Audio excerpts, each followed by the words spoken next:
If you're someone whose book talk algorithm is basically just dark romance recommendations, I have one for you. Losers Part 1 and Part 2 by New York Times bestselling author Harley LaRue. I love this book because it transported me back to high school. It's a dark romance that starts with a former queen bee reconnecting with the four guys she used to bully in high school. What begins as revenge turns into something way deeper. Found family, healing, queer representation, kink exploration, and honestly, some of the most emotionally layered relationships I've ever read in this genre. It was such a page turner, I could not put it down. The relationships between all the characters are what made the story so addictive.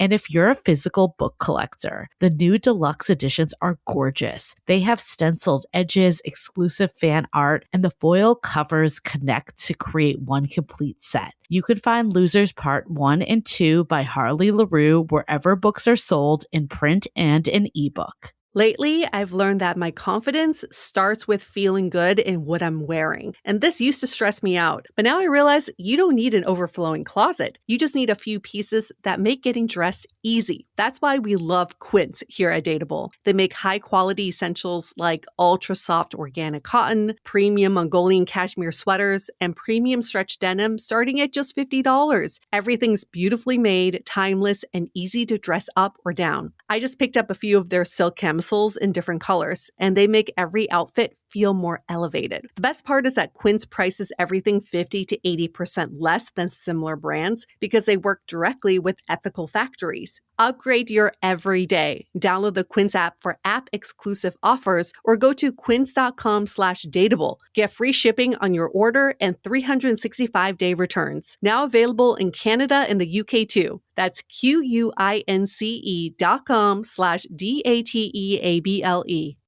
Hi, I'm Yue Xu. And I'm Julie Krafchick. We're active daters turned dating insiders. Here to dive into everything modern dating and relationships. Welcome to DATEABLE.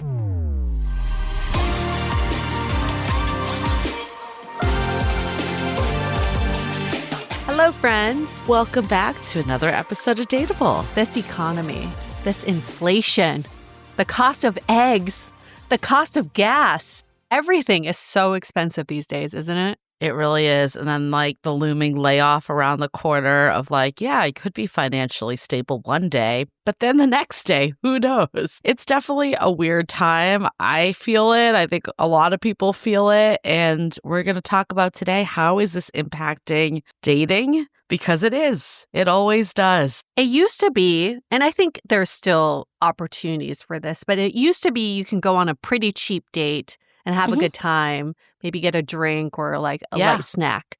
Now it's coffee is $8.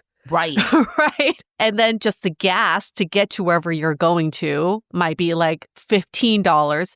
It really feels like a rich person's game to even be in dating. Yeah. And we want to talk about this topic, but there was also an article that came out not that long ago. It was in Wired, and it was called Dating is a Rich Person's Game Now by Jason Parham. The core of this article was really talking about how they felt that dating apps were no longer the biggest barrier to modern dating, but it was the cost of dating itself. And the economic pressure is really shaping who dates, how often you date, and even the dynamics of a relationship as it plays out. And they talked about in this article, the average cost of a date now is up to $189, which is up 12.5% in 2026. So insane, because that's just taking into account the cost of a meal, and a few drinks, and maybe the gas of getting there. But also don't forget, for women, it's all the hair, makeup, there's so much more cost associated with that. So I totally understand how expensive dating. It's expensive to go out with your friends already, but then to put on all this extra financial pressure to go out with someone you don't even know, it's hard. Yeah, and we've been talking about this for a long time, too, with dating apps, because you're going on more dates. And, we'll get into this in this episode of who should be paying for this date. But this has been kind of ongoing debate, because back in the day, it was you went on a couple dates with not that many people. And of course, in hetero relationships, the men pay. But is it actually fair to have like men pay for something that they may never see the person ever again? Because I think the first date nowadays is actually a meet. It's not really a date. That connection hasn't been formed. And 9 times out of 10, you do walk away never seeing that person again if you're doing it the way that most people are doing it. Right. And so back to like, yes, you could be spending this much money going out with your friends, but at least that's guaranteed. Right. They're your friends. You're going to see them again. So when you're given that choice of like, do I want to spend this money on a stranger or going out with friends? You'd probably be like, I'm going to opt to go with the friends. Which is unfortunate because it shouldn't really come down to that, to meeting a partner, especially when that is a priority for you. And we are going to talk about ways that you can, first of all, not go on 100 dates because I do not believe that is the right path forward, even though that's what a lot of people of us do. Yes, there's just like another reason for time, energy, money, all of it. And there has to be better filtering that allows like you to actually be excited about the person you're going to meet. So it's not a 9 out of 10 chance that you'll never see them again. It's more of like, back in the day that you're excited and it's a good chance you'll see them again. It will go into something. So I think that's a big piece. And then also like, how can you have more affordable dates? Because we did this in COVID times. We got creative. And I don't think the answer should be like, okay, we just stop dating because it's expensive. Like, that's unfortunate if that's where we're going. Yeah, it is really unfortunate. But with all this financial pressure, it is a good time to be more intentional of who you spend time with and how you allocate budget for that. But there is a growing trend for people who are dating in person or meeting in person. So I do wonder if that takes the financial pressure off a little bit because in person, you're basically doing the meet and greet right there. So you don't have to pay for it later. But I would be interested to see, like, are people paying for more events, for these dating IRL events? Yeah. So I guess in this article that we're referencing, there were some actually really interesting stats. They talked about a few surveys that have been done recently. So one of them was from J.G. Wentworth's survey, April 2026. And they said 86% of U.S. singles say money concerns have caused them to delay dating or re-entering the dating pool. 86%. That's really high. That's almost everybody, it feels like. And then there was another source from Lewis, Jadot, and Morning Consult. Don't know who that is, but sounds trustworthy. 33% of people earning under $50,000 have stopped dating completely. And then among people earning over $100K, 15% have taken a break from dating because of costs. Oh my God, I totally get it. I mean, in Orange County, California, they're counting anybody who makes less than $120,000 as like low income, they're calling it. It's just because inflation is fucking through the roof and there's just so much uncertainty with everybody's financials that I understand how people feel like, okay, if I'm going to cut something out of my budget, it's going to be dating. So what do you think about this, though? Because, obviously there's just general economic pressure, but then there's also all the layoffs that are happening and AI is coming for your job and all the issues that are happening around just, the actual feeling secure in employment. Do you think if you find yourself either laid off or feeling like you might be laid off, that you should stop dating? Or does that change how we view people that are laid off? Because I think in the past, it was like, oh, well, I want someone with a job. I want someone that's earning X figures. Not saying everyone thinks this, but a lot of people, these were very common criteria. And I think personally, I don't think you should judge if someone is going through a time right this minute where they're not employed. I think it's looking at the larger picture of just what skills do they have? Are they driven? Are they ambitious? Are they intelligent? All of it, not necessarily this snapshot of time of where they are, but I still hear friends being like, I want someone that has their shit together, is making all this money, even in this time. I think it's also because even if you are employed and you meet someone who is going through a rough time, you start to feel unsafe yourself. And maybe it's not because this person doesn't have a job, but also about your own situation. I think Yeah. we're all feeling really insecure about our own situations. And that's when dating becomes a luxury. So it feels like, well, if my Maslow's hierarchy of needs, if my need for safety is not met, then that need for love is not, I don't even want to think about it because I got to meet the most basic needs first. Yeah. I'm so mixed on this though, because like, I feel like, I mean, obviously my situation, like we have this podcast, I've been self-employed, so I'm not like unemployed, but I'm like trying to figure out like kind of what's next with career in general. And I do feel like a little bit in this like ambiguous state, but I don't know if like the answer is to like not move on with your life either. You know, like I see both sides of it. On one side, like, yes, I agree with you. You need your basic needs met. And if you're in a situation where you're like, I can't even like cover the bills, like clearly that's priority. And I get that. But I also wonder if it's so much pressure. Like if you're looking for jobs, like, is it good to have kind of that alleviating de-stressor time? And maybe dating isn't it? Like if there's like pressure there, like of course you could do park dates and like things that aren't money consuming, but there's of course like the pressure of who you're dating and impressing them and feeling good about yourself. Like that all gets intertwined. So it's really messy. So here's a question for you. If you're single right now, would you be dating? Who? I think for me, yes, because it's not like I'm unemployed. And I do have income coming in.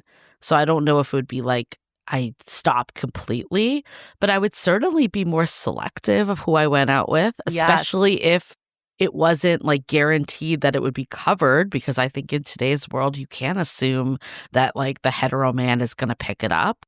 I would probably be more conscious of where I went. Like I wouldn't be like going for these dinners, or I'd be, you know, baking that in. I do remember there was a period like a long time ago when I wasn't working. And I think it was when I was doing 500 brunches. So again, I was like working, but not getting like the salary that I was used to. And I remember going on this dinner date and thinking, oh, like, of course he's going to cover it. And then like the check came and nope, he didn't. And I was like kind of pissed because I was like, he doesn't know my financial situation. I would have rather spent this money out with my girlfriends. Yes, like if I was going to have the budget for one nice dinner, now it's gone. And I spent it with this guy that I didn't even like. But of course, if I had liked him, maybe I would have felt different. I think it just wasn't a good date in general. So that's where I'm like mixed, because I'm like, do you want to hold off a period of your life? And like, for instance, like when I met my husband, he wasn't working. He was between jobs.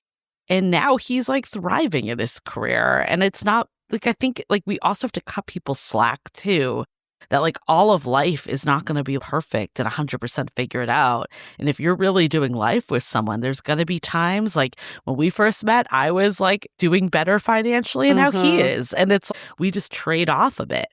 Yeah. It's so tricky though, because you got to give people time.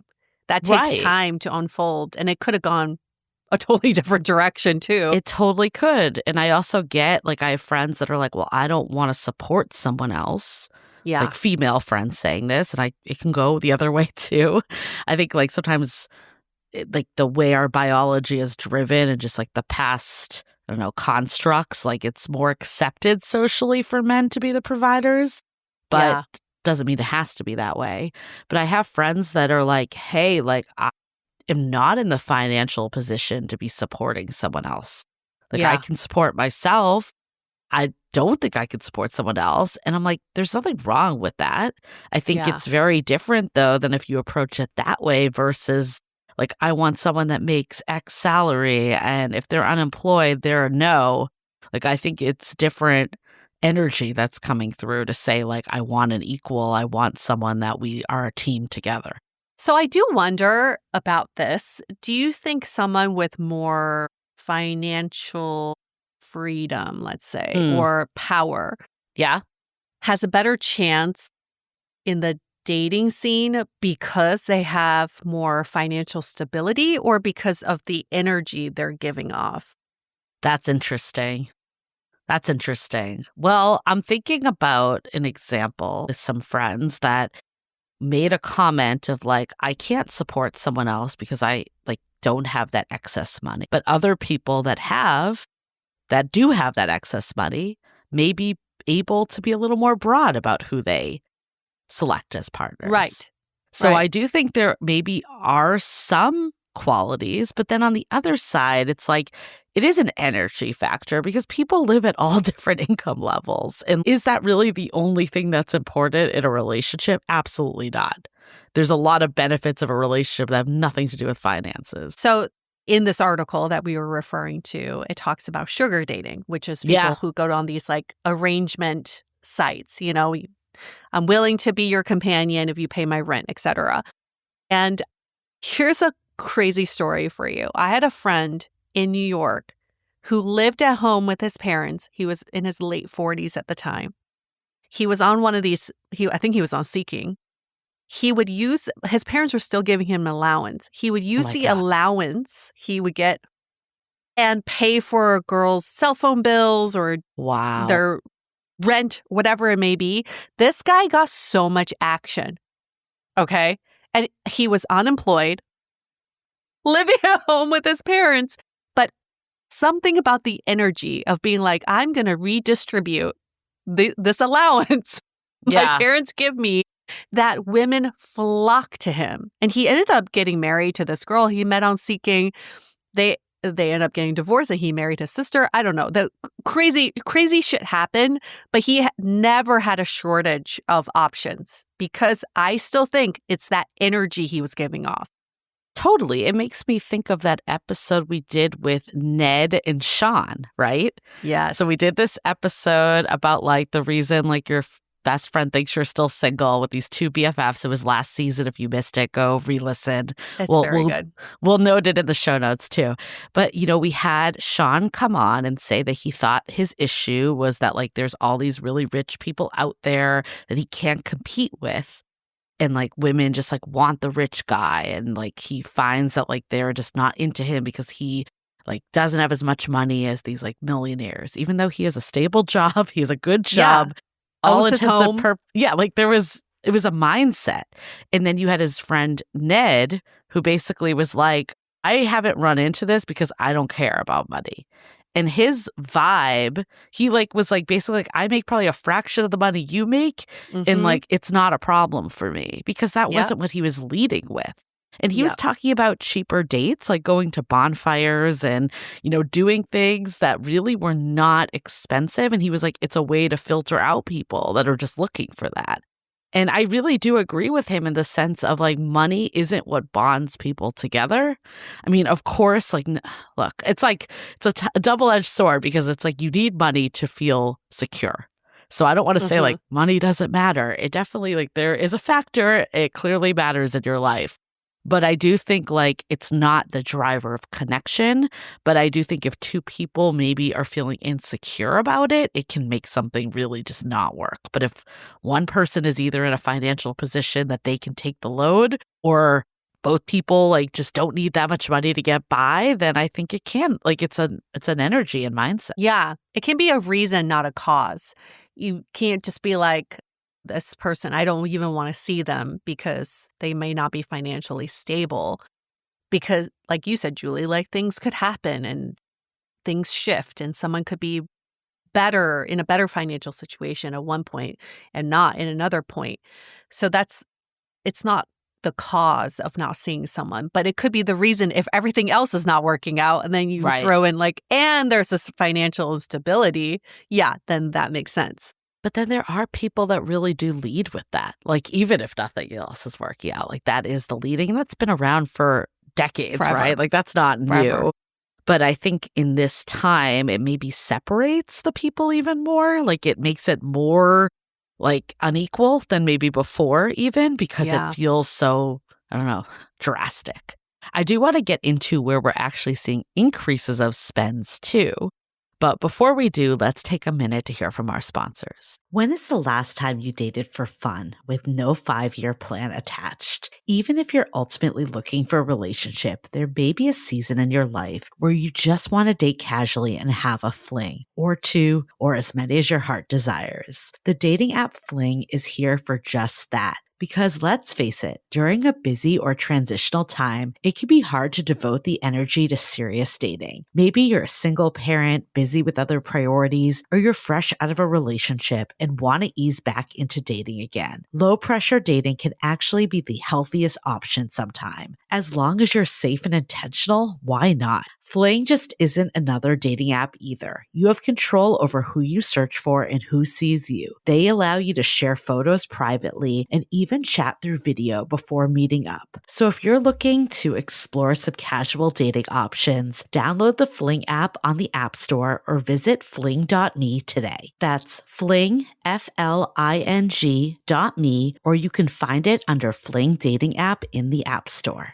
You all probably know, but I'm a bit of a foodie. I am pretty particular about where I get meat, but sometimes it's hard to make it to a quality butcher shop or grocery store in the day, which is why I'm so excited to try Omaha steaks that get delivered right to my door. It's like having your own personal butcher right at home. I'm trying to decide what to order because they have so many varieties of tender steaks like ribeye, filet, and even Wagyu. They're also known for their flavorful burgers, so I need to add that to my list. And I'm also really curious about their seafood, chicken, and sides. The best part is that they're individually flash frozen, so you get that exceptional flavor and the ability to keep them stored for when you need them. Try the Burger Perfection Flight at omahasteaks.com today. That's 20 premium steak burgers for just $79.99. Plus, get $35 off with promo code BEEF. That's omahasteaks.com, promo code BEEF for $35 off at checkout. Terms apply. See site for details. I told you this story, Julie, but I think it's worth restating the story, retelling the story. My friend who's been on dating apps, he's a little bit on the older side, and he's been swiping on women of all ages, from young to up to his age. And there was someone he matched with who was very, very young, like half his age.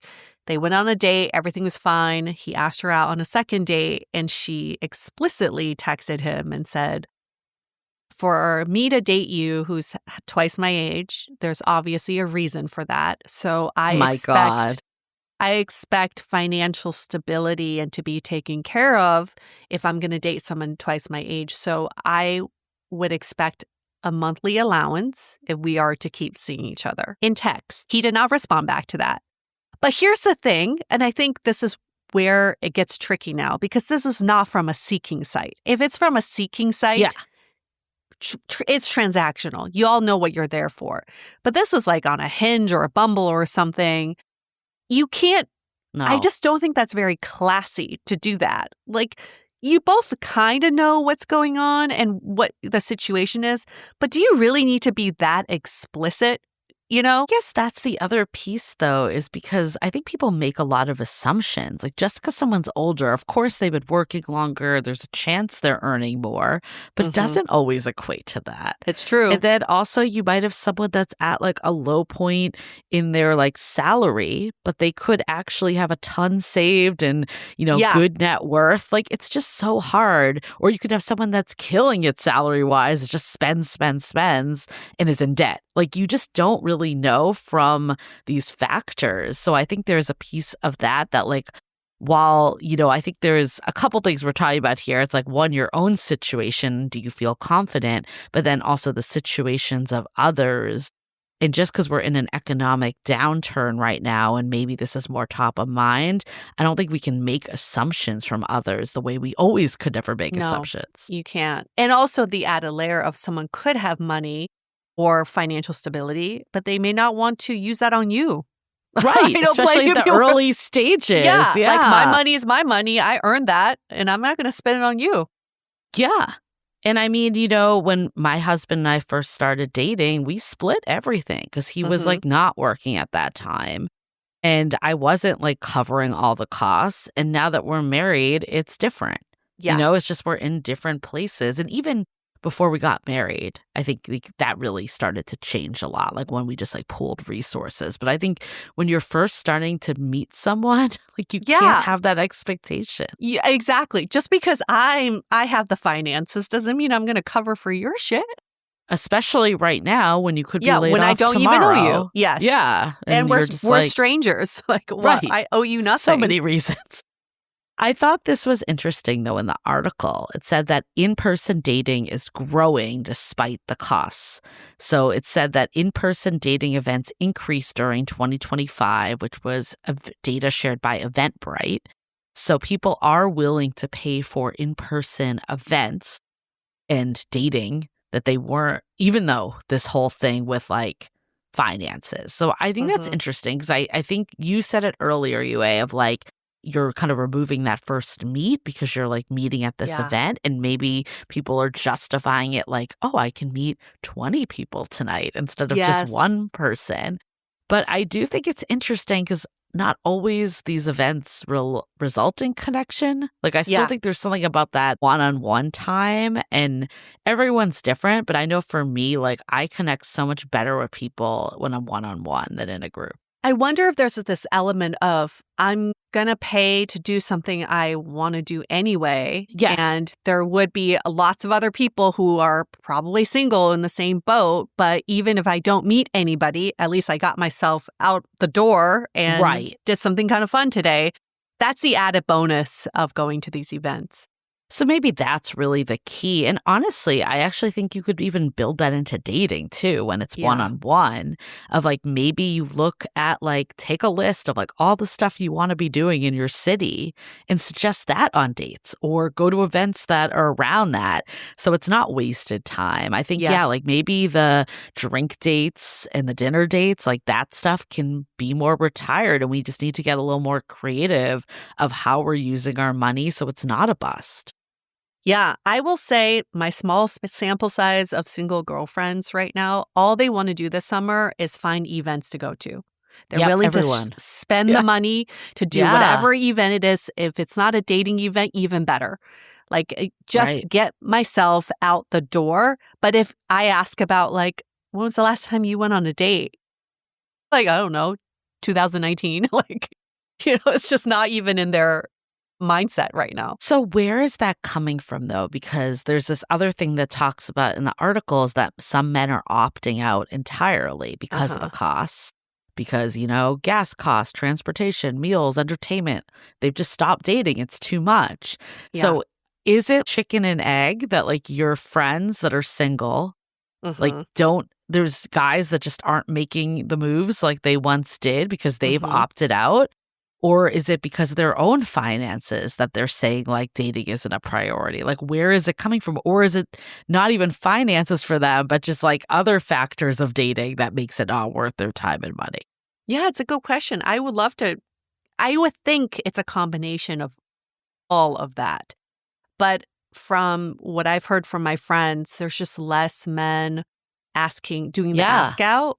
And then they don't feel compelled enough to do the ask out themselves. So then all the messages just go to the texting black hole and then they're done with it. They're just like, whatever. And that's just expected behavior. It's not even like, I'm so sick of this. It's just expected behavior, but I'm just going to go out and do my own thing.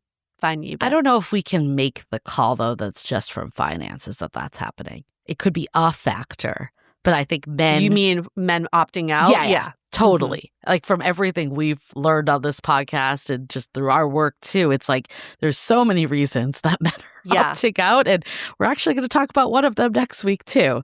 And, like there's like, just of people, men feeling unseen by women right now too. It's a cycle. Yes. So I don't know if it's just finances, although it definitely could be a factor. Not going to eliminate that as a factor. Yes. And then there's all these articles coming out stats of like women who are in relationships are actually less happy than men in relationships because women take on more of that mental load and all this, all this like unpaid labor in the household, etc. And I think when you read more and more studies like that, women just go like, I don't need to be part of this, but I want an activity partner. Yeah. And I think that's what a lot of my single girlfriends are like. I'll pay to go to activities and find someone to go do activities with me. But I think the North Star for what people are looking for is shifting. Yeah. So I do want to point out before we talk about just like, what do you do with all this info? I do want to point out some limitations of this article because in every study and survey, there's always limitations. And there were a couple that came from this, is that most of the evidence comes from consumer surveys, which is always around perception rather than like causal effects. So just want to point that out.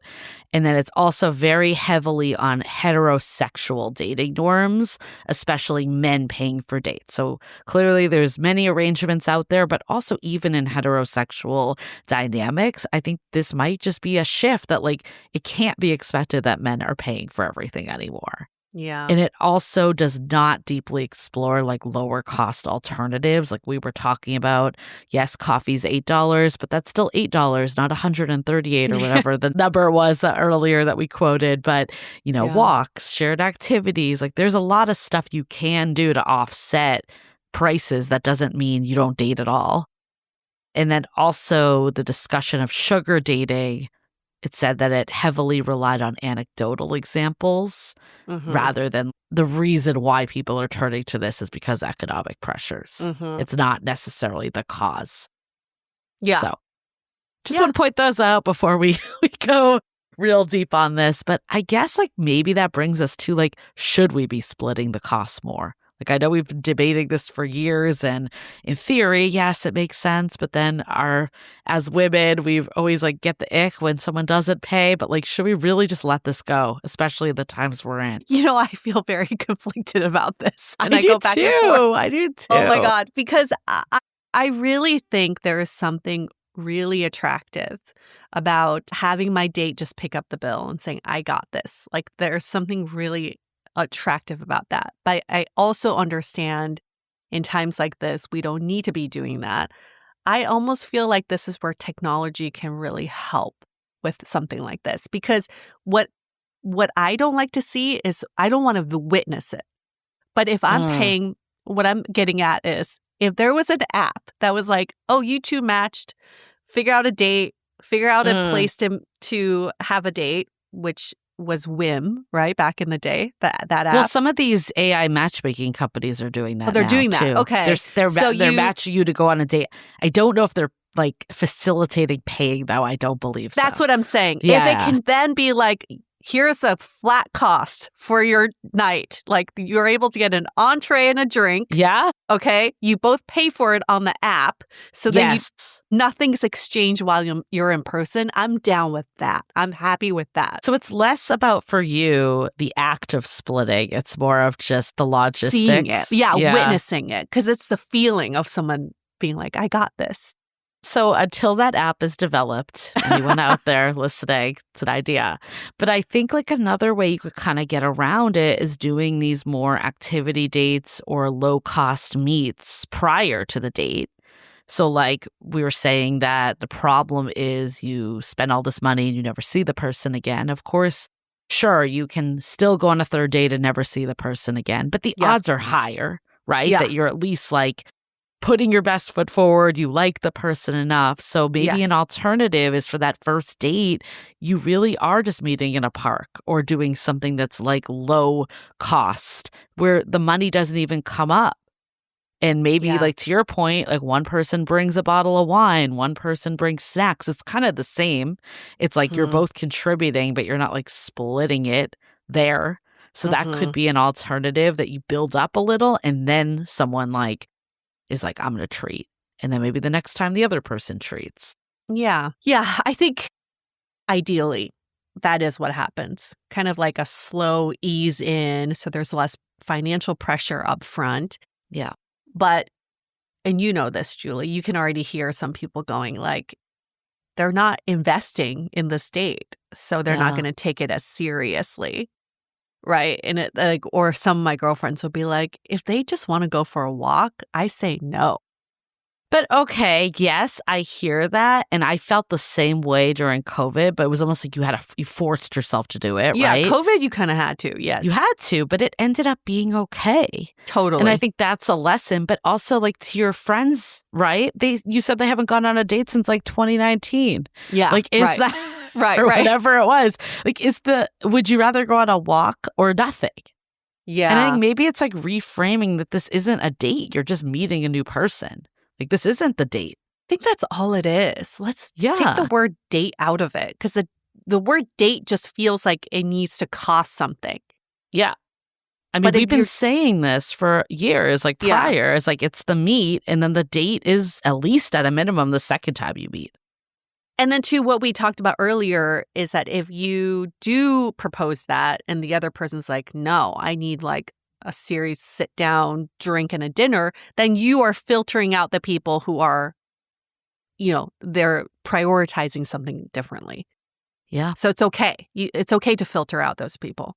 Or you have the convo earlier about finances, even though it's unsexy, to be like, I'm down to meet for drinks, but just like, can we go in with this expectation? I don't know. It's definitely awkward. Well, that is odd. Okay, nothing though is worse than getting the Venmo at the end. That is the worst. God. Don't do that. At least split on 2 cards, even though it's like the same. Don't pick it up and then Venmo. Oh my God. Because it makes it, worse. that happened to me once. Oh, he got it. And then nope, he didn't. I'd rather just split at that point there. Why not just split it there? That's so cringe to me. This one also, this was that guy, you remember the story when we went to that art gala? Oh, yes. Do you remember? Oh, yes. Like, do I even want to go through this whole story? But Cliff Notes version, we've told this before. There was this guy I went on one date with. I was telling you about this event that UA and like some of our other friends and I were going to, and he kind of invited himself to it. Like, I didn't invite him. It was our second time meeting. So I'm like, this is awkward. So I met up with him first to get a drink. Yeah. I don't know, like before I'm like diving into this with my friends and him. And we went on this date. We got a drink. He picked it up. And then we had this night at this event and it did not go well. I was not into it.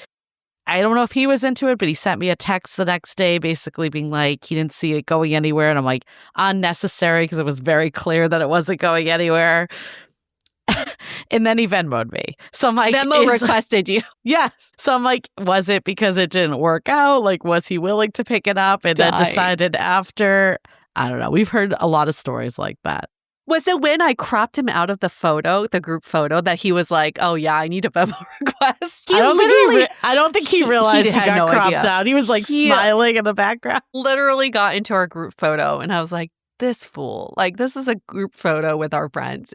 And then I cropped him out in the end. And it was like at that point of the night, it was very clear, like you were never seeing this guy again. No, and he invited himself.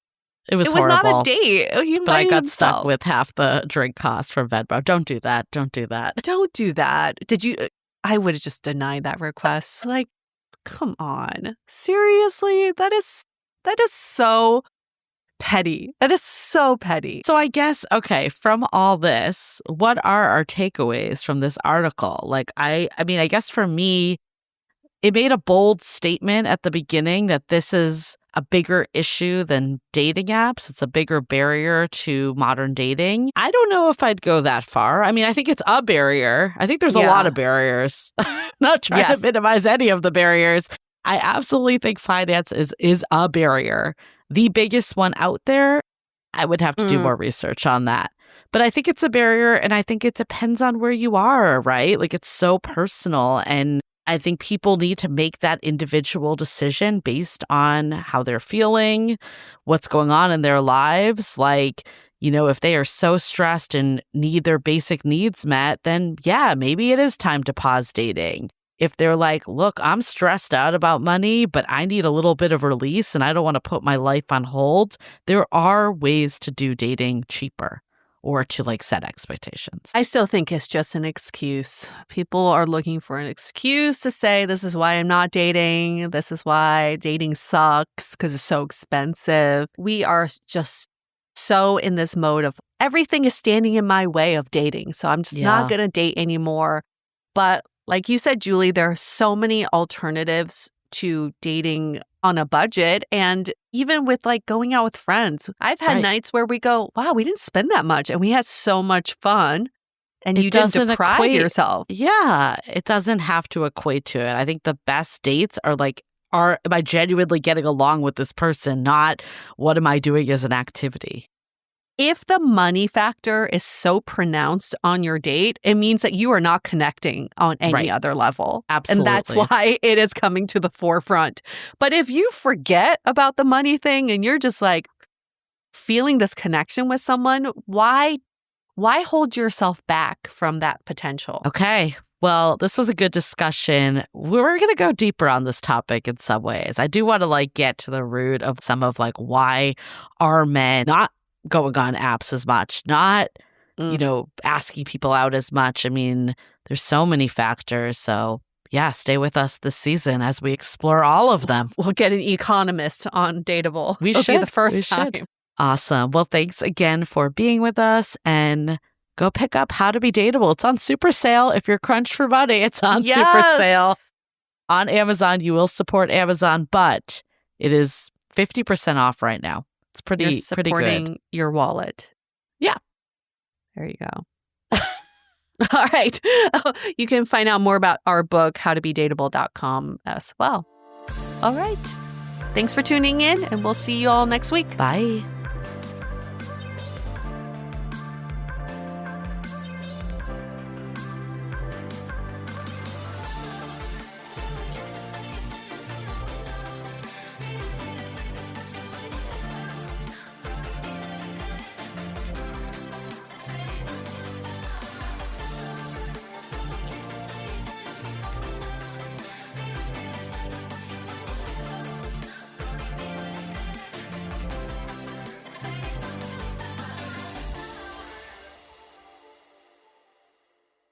Most people don't realize how much their personal information is being bought and sold every day. Data brokers are making billions, pulling details about you from public records and the internet, and then packaging and selling it, usually without your consent. That's how your information lands in the hands of scammers, spammers, even stalkers. It's why you get endless robocalls and why ads seem to follow you everywhere. That's where Aura comes in. Aura actively removes your data from broker sites and keeps it off. They also instantly alert you if your information shows up in a breach or on the dark web. But Aura goes beyond data protection. With one app, you get a VPN, antivirus, password manager, spam call protection, dark web monitoring, and even up to $5 million in identity theft insurance. All backed by 24/7 US-based fraud support. Other companies might sell just credit monitoring or just a VPN.